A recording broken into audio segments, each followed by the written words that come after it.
Salam sejahtera, terima kasih karena bersama dengan saya di Nazilin Unity Channel. Selepas sejam Rafizi Ramli letak jawatan, ini komen daripada Nurul Izzah Anwar. Anda mungkin orang pertama yang mengetahui catatan dan juga pengakuan Nurul Izzah Anwar ini. Nurul Izzah Anwar menulis satu nukilan khas untuk Rafizi. Nurul Izzah menyatakan, saudara Rafizi tidak pernah gentar berhadapan dengan kuasa dan tidak pernah takut untuk menyatakan kebenaran. Rafizi telah memperkenalkan gagasan dan dasar yang mengubah wacana kita, khususnya takbir urus, ketelusan dan keadilan ekonomi. Saya menghormatinya, kata Nurul Izzah. Banyak idea beliau yang tidak akan dilupakan, malah akan diteruskan, diperhalusi dan dilaksanakan, bukan karena ia datang daripada beliau atau saya, tetapi karena ia adalah apa yang tepat untuk Malaysia. Pemikiran seperti saudara Rafizi akan sentiasa menjadi kekuatan, sama ada berada dalam kerajaan atau tidak. Negara memerlukan idea dan langkah yang berani, dan saya percaya beliau masih mempunyai banyak sumbangan untuk diberi. Namun, kemanapun arah perjalanan beliau selepas ini, saya yakin beliau akan terus membentuk masa depan negara ini dengan cara yang bermakna. Fokus saya kekal pada usaha memperkukuh parti. Kami akan terus memastikan pemimpin tertinggi parti sentiasa dipantau dengan baik, dan saya berazam untuk memastikan kerja-kerja penting terus dilaksanakan. Tanggungjawab kita untuk sentiasa saling mengingatkan bahawa kita tidak boleh lari daripada nilai dan prinsip yang kita pegang dan perjuangkan selama ini, kata Nurul Izzah. Sebagai langkah awal, fokus kami terarah kepada memperkenalkan latihan wajib, khusus kepada semua pemimpin parti di peringkat pusat, negeri dan cabang, tentang undang-undang berkaitan pengubahan wang haram amla, rasuah dan pematuhan cukai. Kerana takbir urus yang baik seharusnya dibina atas asas prinsip dan ilmu yang kokoh. Ini penting untuk mengelakkan usaha membudayakan politik wang, mengelakkan semua usaha membudayakan politik wang dan salah laku, serta memastikan semua pemimpin memenuhi dan memahami tanggungjawab dan memelihara integriti mereka. Kita seharusnya menjadi contoh kepada perubahan yang ingin kita lihat dalam diri orang lain. Itu dia respon dan nukilan Nurul Izzah Anwar kepada Rafizi Ramli. Sesungguhnya nukilan ini cukup bermakna kepada Rafizi Ramli. Persoalannya seperti yang dinyatakan oleh Nurul Izzah Anwar, kemanapun Rafizi pergi selepas ini, Nurul Izzah yakin Rafizi akan terus membentuk masa depan negara ini dengan cara yang bermakna. Secara tersiratnya, mungkinkah Nurul Izzah Anwar merelakan pemergian Rafizi daripada kancah politik PKR? Adakah Nurul Izzah juga dapat membaca bahawa mungkin ada gerak kerja politik luar yang mungkin akan berlaku? Mungkinkah benar ulasan seorang pemerhati politik bahawa mungkin berlaku jajaran politik baharu di mana-mana bahagian? Tidaklah mustahil ada jajaran baharu. Manalah kita tahu, kan? Okeylah, jadi apa pula komen anda tentang peletakan jawatan Rafizi? Sama ada peletakan jawatan itu adalah membawa makna, atau peletakan jawatan itu hanya satu retorik semata-mata? Ataupun adakah peletakan jawatan itu akan membentuk jajaran baharu? Peletakan jawatan itu akan membawa kesan kepada PKR, khususnya kepada kerajaan perpaduan? Kerana setakat ini yang sah yang kita ketahui, sudah 2 orang menteri letak jawatan daripada Kabinet Anwar Ibrahim, iaitu Menteri Ekonomi dan juga Menteri Pelestarian Alam. Dan jika itu berterusan, seorang lagi mungkin akan bakal letak jawatan, yaitu pemimpin PKR yang kalah dalam pemilihan. Anda tahu orangnya, Anda carilah. Sekian dulu, kita jumpa lagi. Mohon kamu tinggalkan komen dalam ruangan komen. Salam sejahtera, terima kasih karena bersama dengan saya di Nazilin Unity Channel. Kali ini satu lagi dugaan besar kepada PKR. Apabila seorang lagi orang kanan Rafizi ataupun tim pasukan Rafizi yang kalah dalam pemilihan PKR baru-baru ini, yaitu Nick Nazmi, sah menyertai langkah letak jawatan. Petang tadi, Rafizi memulakan langkah letak jawatan. Kali ini, Nick Nazmi pula menyusul letak jawatan sebagai Menteri Sumber Asli dan Kelestarian Alam. Beliau telah mengikuti langkah Rafizi dan meletakkan jawatannya berkuat kuasa 4 Julai ini. Sekarang ini satu tanda pagar tular di media sosial, yaitu langkah letak jawatan. Tanda pagar yang kedua yang tular ialah PKR berpecah. Adakah itu benar-benar berlaku? Langkah letak jawatan lalu berlakunya perpecahan dalam parti PKR. Ada juga rumor ataupun kabar angin. Biasanya di Malaysia nih, kalau kabar angin itu kadang-kadang boleh jadi kabar yang benar, walaupun disanggah dinafikan berjuta-juta kali. Peliknya di Malaysia, kabar angin boleh jadi kabar yang benar. Tapi kabar yang benar seringkali tiba-tiba pula jadi kabar angin, yang mana tiada pengesahan dan tidaklah berlaku. Itu yang peliknya di Malaysia. Terutamanya apabila bercakap tentang janji ataupun tentang politik. Janji-janji palsu lah kan. Masa kempen, janjinya bukan calang-calang, bukan kepalang. Tapi semuanya jadi kabar angin semata-mata. Jadi kabar benar jadi kabar angin. Kabar angin jadi kabar benar. Ada kabar angin menyatakan kononnya Rafizi akan keluar daripada parti bersama berpuluh-puluh pemimpin PKR yang kalah dalam pemilihan dan beberapa pemimpin besar PKR yang kalah pemilihan, dan mungkin akan menyusul mengikuti keluar, ialah keluar daripada parti berjuta ahli parti PKR. Benarkah itu berlaku? Entahlah. Itu semua sekarang bermain di mana-mana media sosial. Mungkin juga yang mengatakan itu bukanlah ahli parti PKR, tapi mungkin pembangkang ataupun walaun ataupun ahli pembangkang yang bertopengkan media sosial semata-mata mahu menghangatkan suasana. Hari ini sah, selepas Rafizi, Nick Nazmi pula menyusul letak jawatan. Kata Nick Nazmi, saya telah menghantar surat peletakan jawatan sebagai Menteri Sumber Asli dan Kelestarian Alam kepada Perdana Menteri Datuk Seri Anwar Ibrahim berkuat kuasa 4 Julai 2025. Saya bercuti bermula esok hingga 3 Julai 2025, kata Nick Nazmi dalam satu kenyataan media. Beliau yang juga bekas naib Presiden PKR merupakan anggota yang menyokong Rafizi. Terdahulu, Rafizi telah pun meletakkan jawatannya. Nick Nazmi gagal mempertahankan kedudukan sebagai Ketua Cabang Setia Wangsa dan jawatan naib Presiden di peringkat pusat. Justru itu, beliau meletakkan jawatan. Namun begitu, kata Nick Nazmi, beliau sedar bahawa kedudukan beliau ketika itu sebagai naib Presiden Keadilan merupakan antara pertimbangan utama dalam pelantikan beliau ke kabinet. Kata beliau, mendangkan saya tidak berjaya mempertahankan jawatan tersebut dalam pemilihan parti baru-baru ini, saya telah membuat keputusan untuk meletakkan jawatan sebagai menteri. Nick Nazmi turut menyatakan kejayaan yang telah dicapai semasa mengetuai kementeriannya.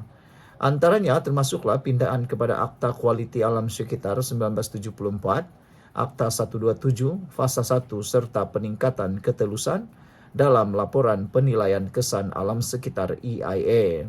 Malaysia juga menjadi antara negara terawal yang mengemukakan National Biodiversity Strategies and Action Plan bagi membendung kemusnahan alam semula jadi.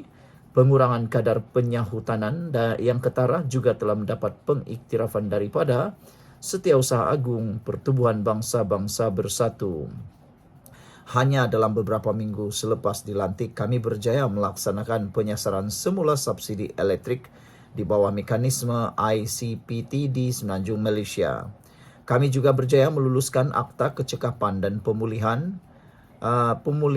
Tenaga di Dewan Rakyat. Dalam sektor air, kami telah memperkenalkan tarif setting mesin yang amat diperlukan.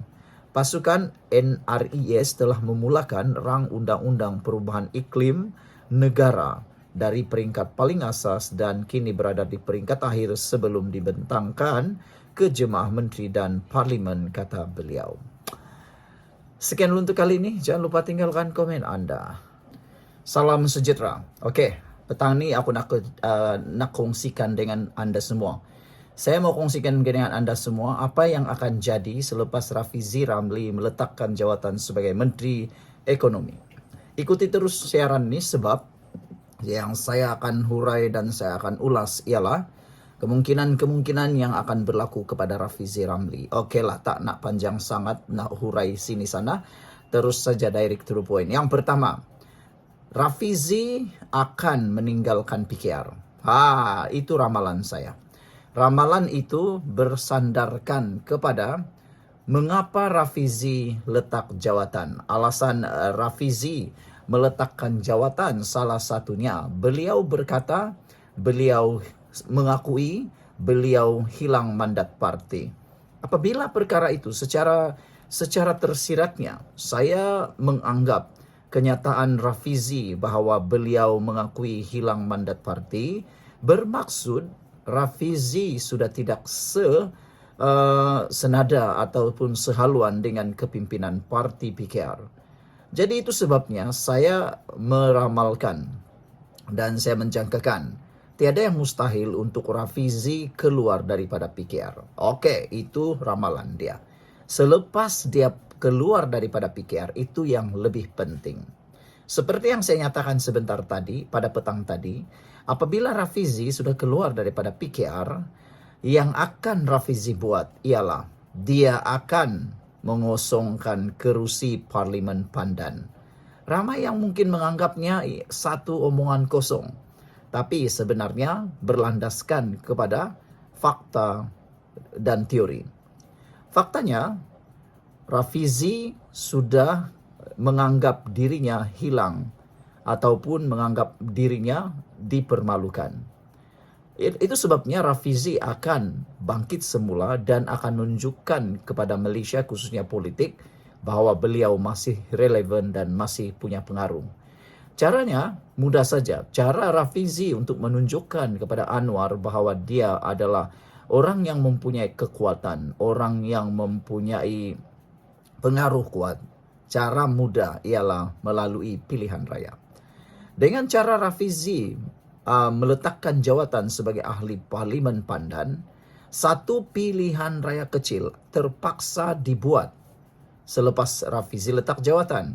Dan selepas Parlimen Pandan bubar ataupun kosong, satu pilihan raya kecil akan dilakukan. Dan pada waktu itulah Rafizi akan mencalonkan dirinya semula. Saya rasa tiada masalah untuk Rafizi melakukannya, untuk melakukan perkara tersebut. Apabila dia mencalonkan dirinya semula sebagai calon pilihan raya Pandan, maka disitulah pertarungan sebenar dalam pilihan raya. Ada orang tanya, jadi Rafizi mengambil tiket ataupun bertanding atas tiket apa? Rafizi dijangka akan membuat satu parti baharu. Rafizi dijangka akan membuat satu parti baharu kerana dia sudah mengakui hilang mandat parti. Jadi daripada bersama dengan PKR terus, mungkin Rafizi akan mencipta, menubuhkan sebuah parti baru ataupun menyertai parti lama tetapi menjadi ahlinya. Salah satunya mungkin adalah Parti Muda. Tiada mustahil untuk Rafizi bergabung kekuatan dengan Syed Saddiq Syed Abdul Rahman, bertanding di Pandan. Jadi pada waktu itulah mungkin Rafizi akan membuka gelanggang silat silat politik dengan menjemput Nurul Izzah Anwar bertanding menentang beliau di PRK tersebut. Sungguh ini adalah satu perkara yang tidak akan mustahil berlaku. Besar kemungkinan berlaku. Dalam satu hantaran di Friends of Pakatan Harapan page Facebook, sebenarnya hal ini juga telah dihuraikan hampir sama dengan cerita saya. Semua media melaporkan jadi sudah sahih dan muktamad Rafizi Ramli letak jawatan. Dia akan berkuat kuasa pada 17 Jun nanti.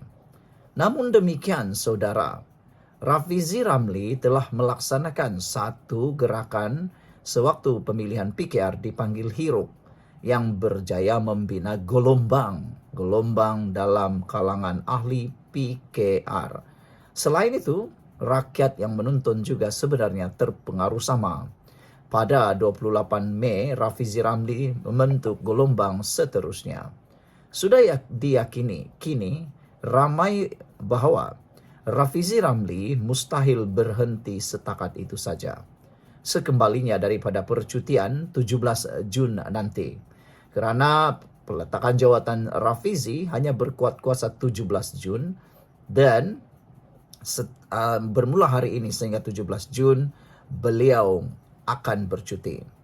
Sekembalinya daripada percutian pada 17 Jun nanti, Rafizi Ramli dijangka besar kemungkinan mencipta tsunami di Pandan dengan menyerah balik keahlian kepada parti.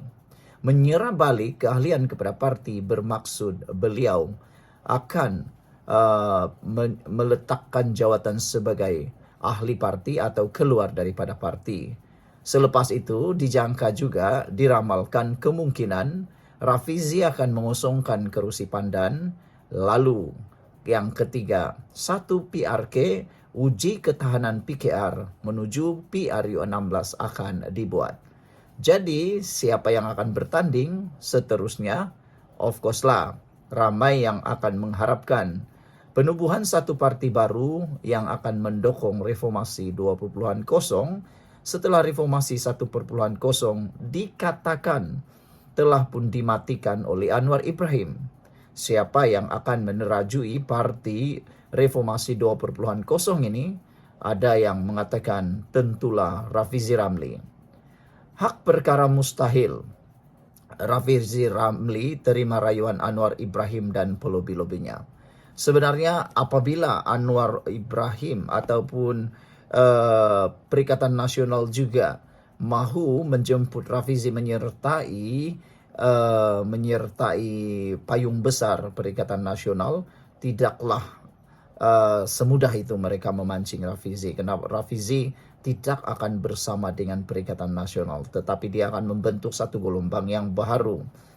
Jadi secara teorinya Rafizi Ramli tidak akan menerima rayuan atau pelobi-lobinya. Sekarang ini seperti nampak Rafizi Ramli dah masuk gear otomatik dah. Gear 1, 2, 3 seterusnya sudah selesai. Jadi saudara, apakah ini ialah gerakan politik terkini Rafizi yang paling akan menjadi cabaran besar kepada Anwar Ibrahim? Pernah dengar kawan jadi lawan, lawan jadi kawan. Mungkin sekarang ini saatnya Anwar Ibrahim akan menghadapi kawan jadi lawan. Kerana sebelum ini lawannya Zahid Hamidi menjadi rakan beliau. Sekian dulu untuk kali ini. Jangan lupa tinggalkan komen Anda.